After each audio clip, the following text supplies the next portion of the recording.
महाराष्ट्र का अगला सीएम कौन होगा ये सस्पेंस तो बरकरार है, लेकिन तैयारियां जोरों शोरों पे शुरू हो चुकी हैं। मुंबई के आजाद मैदान पर 5 दिसंबर को शाम 5 बजे भव्य आयोजन होने वाला है, जिसमें प्रधानमंत्री नरेंद्र मोदी के साथ साथ कई वीवीआईपी शामिल होने वाले हैं। और ऐसे में कार्यक्रम को भव्य बनाने के लिए तैयारियां जोरों से शुरू हो चुकी हैं। हम इस समय आपको सीधे तस्वीरें दिखा रहे हैं। एक तरफ आपको जहां कमांडोज यहां पर नजर आएंगे सुरक्षा के लिए, तो वहीं दूसरी तरफ आपको जो टेंट यहां पर बनाए जा रहे हैं, मंच जो तैयार होगा, उसकी तस्वीरें हम आपको दिखा रहे हैं। थोड़ी देर पहले यहां पर महाराष्ट्र बीजेपी के कई वरिष्ठ नेता पहुंचे हुए थे काम का जायजा लेने के लिए, क्योंकि समय बेहद कम बचा हुआ है और काम बहुत ज्यादा है। तो ऐसे में क्या तैयारियां हैं, कितनी और करनी है, कितनी तेजी करनी है, ये सारी चीजों को लेकर जायजा लिया गया था। और अब केंद्रीय पर्यवेक्षक के तौर पर 2 लोगों का नाम तय हो चुका है। गुजरात के पूर्व मुख्यमंत्री विजय रूपाणी और केंद्रीय वित्त मंत्री निर्मला सीतारमण पर्यवेक्षक होंगे। और विधायक दल जो बीजेपी की है, उसकी बैठक में उम्मीद की जा रही है कि देवेंद्र फडणवीस को नेता चुना जाएगा। और उसके बाद महायुति की जो अभी बैठक टली हुई है, उसके लिए भी बैठक हो सकती है, जिसमें एकनाथ शिंदे और अजित पवार के साथ देवेंद्र फडणवीस भी शामिल होंगे और उनके साथ केंद्रीय पर्यवेक्षक जो बीजेपी के हैं वो भी शामिल हो सकते हैं। क्योंकि बीते 2 दिनों से महायुति की जो बैठक होने वाली थी वो टली हुई थी, क्योंकि एकनाथ शिंदे भी सातारा में अपने गांव में थे और उसके बाद से जब से वो लौटे हैं उनकी तबीयत लगातार खराब है, मेडिकल ऑब्जर्वेशन में अभी तक मौजूद है, ट्रीटमेंट उनकी चल रही है। लेकिन ठाणे के घर से उन्हें निकलने के लिए डॉक्टर्स ने सलाह दी है कि वो आराम करें। ऐसे में अब जो पर्यवेक्षक आने वाले हैं उनके ऊपर निगाह है सबकी। 3 तारीख उम्मीद की जा रही है कि वो सभी मुंबई में होंगे, जहां पे विधायक जो बीजेपी के हैं उनके साथ उनकी बैठक होगी और मुख्यमंत्री का चेहरा तय होगा। लेकिन तैयारियां मुंबई के आजाद मैदान पर जोर शोर से शुरू हो चुकी है।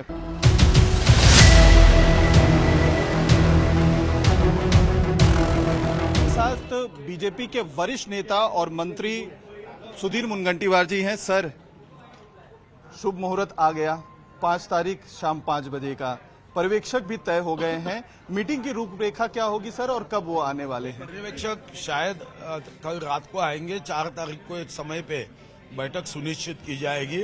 बैठक लेने के बाद शायद वो विधान भवन में ही होगी और बैठक में सभी विधायक रहेंगे और वहां पे नेता का चयन होगा। पर्यवेक्षक आएंगे, नेता का नाम घोषित करेंगे, सबका समर्थन करेंगे, अनुमोदक और सूचक सब अपनी अपनी बात कह देंगे। उसके बाद नेता का चयन होने के बाद 5 तारीख को 5 बजे शपथ विधि होगा।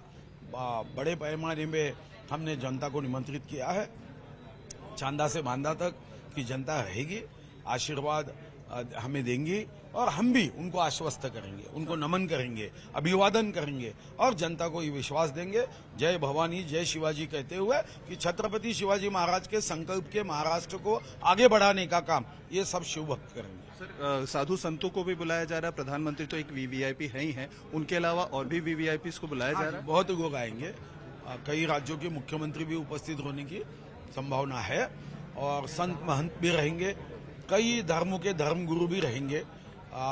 जो हमारी इकोनॉमी में बड़े उद्योगपति रहते हैं, जो हमारी इकोनॉमी को बढ़ाने के लिए काम करते हैं, उद्योगपति भी रहेंगे, कुछ सामाजिक सेवक रहेंगे, कुछ पद्मश्री, पद्म विभूषण, पद्म भूषण पुरस्कार प्राप्त भी लोग रहेंगे। उद्धव ठाकरे जी को भी निमंत्रण दिया जाएगा, विपक्ष के नेता और बाकी जो है उनको भी न्योता। तो उद्धव जी को तो निमंत्रण ऑटोमेटिक ही आता है, क्योंकि वो विधान परिषद सदस्य है। हर विधान परिषद सदस्य को निमंत्रण जाता ही है। हाँ, वो अगर विधान परिषद सदस्य का इस्तीफा देते हैं तो उसके बाद फिर स्पेशल निमंत्रण भेजने की बात होती है, उनको तो निमंत्रण जाएगा भाई। महायुति की बैठक कब होगी सर, क्योंकि काफी दिनों से एक्सपेक्टेड 4 तारीख को अपेक्षित है। 5 के तो पहले होना ही है, 4 को अपेक्षित। तीनों नेता जो महायुति की बैठक तो 6 के बाद होगी, हमारी बैठक 4। आखिरी सवाल सर, अजीत पवार दिल्ली गए हुए हैं, क्या जो पोर्टफोलियोज हैं उनको लेकर जो है चर्चा काफी ज्यादा है कि खींचतान काफी ज्यादा चल रही है। होम मिनिस्ट्री से लेकर फाइनेंस, रेवेन्यू की जो मांग है अजीत एकनाथ शिंदे की तरफ से किया जा रहा है, इसको किस तरीके से देखते हैं? सॉर्टेड हो जाएगा कि बातचीत और बढ़ेगी? क्या मुझे जो लगता है, अजीत दादा उनके कुछ व्यक्तिगत कारणों को लिए गए हैं, इसमें कोई कुछ मांगने के लिए गए नहीं। जो मांगने का था, जो बताने का था, वो तो पहले ही चर्चा हो गई है, अब उस पर चर्चा होगी नहीं। अब जो निर्णय होगा वो तो शपथ विधि के बाद 6 तारीख 7 तारीख को। लेकिन और जो खाते को लेकर एकनाथ शिंदे जी की तरफ से हो रही है कि कुछ नाराजगी है, उनकी कुछ डिमांड्स है, उसको किस विधि के बाद भी समय है भाई, कोई 5 तारीख को 5 बजे शपथ ली और 6 बजे कोई 5 तारीख को विभाग का बंटवारा थोड़ी होने वाला है। समय है भैया।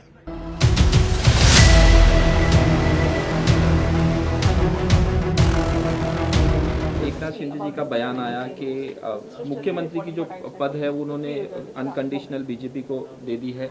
क्या लगता है उसके बाद कौन सा पोस्ट मुख्यमंत्री मतलब एकनाथ शिंदे जी के लिए होगी, क्या करेंगे? देखिए, शिंदे साहब ने प्रेस लेके सब दुनिया के सामने बता दिया है।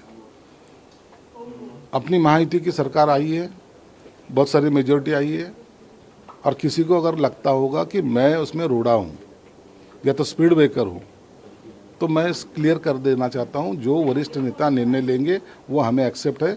हमारी कोई भी डिमांड नहीं है, या तो हम किसी पद के लिए अड़े नहीं हैं। इतनी बात स्पष्ट करने के बावजूद उनके ऊपर आरोप लगाना ठीक नहीं है। उनकी राय उन्होंने स्पष्ट की। अब वरिष्ठ जो भी नेता निर्णय लेंगे उसको हमारा समर्थन रहेगा, इसलिए हमारे युति में कोई अनबन नहीं है। अब नेताओं ने निर्णय कब लेना है, इसके लिए हम उनको फोर्स नहीं कर सकते।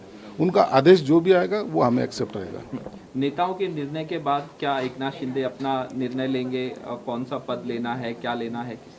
वो तो निर्णय लेना ही पड़ेगा। वो पक्ष के प्रमुख है, उनको कौन सा पद लेना है वो उसके बारे में डिसीजन लेंगे। किस किस को मंत्रिमंडल में लाना है उसके बारे में निर्णय लेना है। पार्टी की अपनी क्या विचारधारा रहेगी उसके बारे में डिसीजन लेना है। तो ये सब लेने का पावर्स उनको है, और हमने सबने उनको गठ नेता बोल के चुना है। तो आप इसलिए उनको उस सब बातें का एक तो टेंशन भी रहता है, और वो बातों का डिसीजन लेते वक्त ये सब बातों को सोचना भी पड़ता है। क्या आज महायुति की मीटिंग होगी, क्या लग रहा है? मेरे ख्याल से तो आज होना चाहिए, क्योंकि वक्त अभी कम है। शिंदे साहब आज कल ठाना आए हैं, आज वर्षा पे आएंगे, और ये सब वरिष्ठ नेताओं की, शिंदे साहब है, फडणवीस साहब है, अजित दादा है, इनकी बैठक जरूर होगी, ऐसा मेरा अंदाज है। और बैठक के बाद ये जो कन्फ्यूजन है विभागों के बारे में, मंत्री पदों के बारे में, कितने आ रहे कितने जा रहे, इस सब बारे में उनकी डिस्कशन होगी। और एक दिन के बाद, आज नहीं लेकिन और एक दिन के बाद इसकी अनाउंसमेंट भी की जाएगी, या तो जो मंत्री पद के लिए शपथ ले रहे उनको बुलाया भी जाएगा। महाराष्ट्र के जो चीफ इलेक्शन ऑफिसर हैं उनका बयान आया कि जो ईवीएम मशीन को लेके अगर कोई गलत अफवाह फैलाता है, अभी किसी ने फैलाया, तो उसके ऊपर भी FIR करेंगे, साइबर क्राइम में कंप्लेंट की गई। क्या कहना चाहिए? सही बात है ना, आपको टाइम दिया गया है। जब इलेक्शन स्टार्ट होने के पहले भी ईवीएम के बारे में डेमो दिखाया गया है। आज भी इलेक्शन कमीशन कह रहा है कि 3 तारीख शायद कल, जिसको डाउट है उन्होंने आके हमको ये प्रूव करके देना चाहिए। उनको भी उन्होंने कॉल किया, लेकिन उसके बारे में जो गलत सलत बातें जो हो रही है, इलेक्शन कमिश्नर के ऊपर आरोप लगाए जा रहे हैं, या तो वो ईवीएम मशीन पे बताया जा रहा है कि इसमें फ्रॉड पना होता है, चीट होता है, ये होता है, तो ये बात गलत है। देश के लोगों को कन्फ्यूजन में नहीं रखना है। जिसने मतदान किया है उसको ये कॉन्फिडेंस होना चाहिए कि यस, मैंने सही जगह पे सही आदमी को वोट किया है। मोहन भागवत का बयान आया कि कम से कम 3 बच्चे होना चाहिए। इस तरह से देखते हैं, अपोजिशन कह रहे हैं क्या उनको कुछ 1500 रुपये या मतलब लाड़की बहन? अपोजिशन वालों को बोलने के लिए कोई मायने भी नहीं है उनका, और उसको कोई ख्याल भी देता नहीं। अब एक बात देख लीजिए कि चाइना एक कंट्री ऐसी थी कि जो लोक संख्या में 1 नंबर थी। कुछ दिनों के बाद उन्होंने जब लोक संख्या रोकने की कोशिश की, तो आज ऐसी पोजीशन है, फिर उसको बढ़ावा देने के लिए उन्होंने कुछ ऐसी चीज़ें लोगों के सामने लाई, भाई अब लोक संख्या बढ़नी चाहिए, तुम ऐसा करेंगे तो तुमको ये फैसिलिटी देगी। क्यों हो रहा है ये सब? क्योंकि अगर प्रजनन कम हो जाता है तो कुछ दिन के बाद जो छोटी मोटी जो जातियाँ समीकरण जो है वो नष्ट हो जाएगी। आपने देखा होगा इस देश में पारसी लोग की एक जमात थी, उनका प्रजनन कम रहा, रेट देखा जाए तो कम हो गया, आज वो नष्ट हो गए। देश में आपने को देखने को भी नहीं मिलता।